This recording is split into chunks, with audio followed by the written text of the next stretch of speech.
MBC가 코리아 리서치에 의뢰해 전국 18세 이상 남녀 1,000명을 대상으로 지난 11일부터 사흘간 여론조사를 실시했습니다. 대통령이 국정 운영을 잘하고 있다는 응답은 64%로 잘못하고 있다 30%를 2배 넘게 앞선 것으로 나타났습니다. 신년 조사 대비 긍정평가는 1%포인트 상승했고 부정평가는 3%포인트 하락했습니다. 정부 출범 후 가장 긍정적으로 평가할 성과가 무엇이냐는 질문엔 응답자 22%가 소통 강화, 국정 투명성을 꼽았고 민생 안정, 경제 회복 19%, 안보 안정, 국익 중심 외교 15% 순으로 나타난 반면 성과 없다는 답변도 24%에 달했습니다. 미흡한 국정 운영에 대해선 갈등 해소, 사회 통합이 17%로 가장 높았고 민생 경제 회복 16%, 외교 안보 정책의 안정성 답변이 13%로 집계됐습니다. 또 미흡한 점 없다는 의견은 29%였습니다. 정당 지지도는 더불어민주당이 46%로 국민의힘 23%의 2배로 나타났습니다. 신년 여론조사 당시 지지도에서 변화가 없어 지지율 격차가 고착화되는 모습입니다. 또 개혁신당은 4%, 조국혁신당 3%, 진보당 2%로 각각 집계됐고 답변을 유보한 응답자도 20%로 나타났습니다.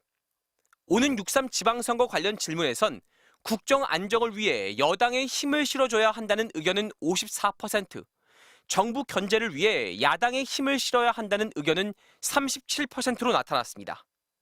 신년 조사보다 국정 안정을 바라는 응답은 2%포인트 상승한 반면 정부 견제 응답은 3%포인트 하락했습니다. MBC 뉴스 이문현입니다. 대통령 국정 지지율 상승하고 국민의힘 지지율은 하락하고 이건 서로 상관관계가 있는 거예요. 만약에 국민의힘이 대한정당으로서 수권정당으로서 중도층에 소구할 수 있었다면 대통령 국정 지지율도 국민의힘 지지율도 이런 식으로 나오지는 않았을 겁니다.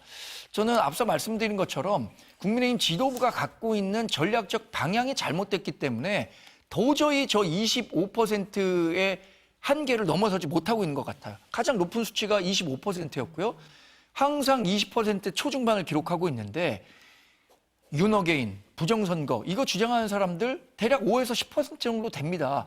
이분들을 자꾸 업고 뛰려고 하니까 저 멀리 100m 달리기를 해야 되는데 그 무거운 몸으로 어떻게 뛰겠습니까? 저는 고성국 씨나 전한길 씨나 이렇게 강경한 목소리를 내는 분들은 그 나름의 영역에서 활동하게 하면 된다고 생각합니다. 그걸 국민의힘 영역으로 갖고 오다 보니까 국민의힘이 더 큰 지지율을 얻지 못하고 있는 것이지 그분들은 그분 나름대로의 리그에서 활동하도록 하면 되는데 당장의 손실이 아쉬워서 손에 있는 무언가를 놓치지 못하고 있는 이런 상황들에 대해서 국민의힘 지도부가 분명히 반성해야 되는 시기라고 생각하고 결국에는 2월 19일 윤석열 전 대통령의 1심 공판 결과 그리고 3월 1일에 국민의힘에 대한 새 당명을 발표하겠다고 했거든요. 그 남은 10일 동안에 당 지도부가 어떤 결론을 내리느냐에 따라서 저 지지율이 고착화될 수도 또는 무당층을 흡수해서 더 큰 지지율을 올릴 수도 있다고 봅니다. 설 연휴를 앞두고 이재명 대통령의 국정 지지율이 지난주 대비 5%포인트 오르면서 2주 만에 다시 60%대를 넘어섰습니다. 한국갤럽이 지난 10일부터 12일까지 이 대통령의 직무수행 평가를 조사한 결과 응답자의 63%가 잘하고 있다고 답했고 잘 못하고 있다는 응답은 26%로 나타났습니다. 대구 경북 지역에서도 이 대통령 긍정평가가 49%로 나타나 부정평가 39%보다 높았고 부산, 울산, 병남 지역에서는 63%대 24%로 긍정평가가 압도적으로 높았습니다. 국민의힘 지지층에서도 24%가 이 대통령의 직무수행을 긍정적으로 평가했습니다. 전 연령대에서 긍정평가가 높게 나타났지만 18세에서 29세의 경우는 긍정 39%, 부정 35%로 비슷했습니다. 긍정평가의 이유로는 경제 민생 16%, 부동산 정책 11%, 외교 10%, 소통 9% 순으로 조사됐습니다. 부정평가의 이유도 부동산 정책 15%, 경제 민생, 고환율이 15%로 꼽혀 같은 정책과 상황에 대한 상반된 시각이 드러났습니다. 정당 지지도는 더불어민주당은 지난주보다 3%포인트 오른 44%를, 국민의힘은 3%포인트 내린 22%를 기록했습니다. 조국혁신당과 개혁신당은 각각 2%, 진보당과 기본소득당은 각각 1%로 조사됐으며 무당층은 27%로 집계됐습니다.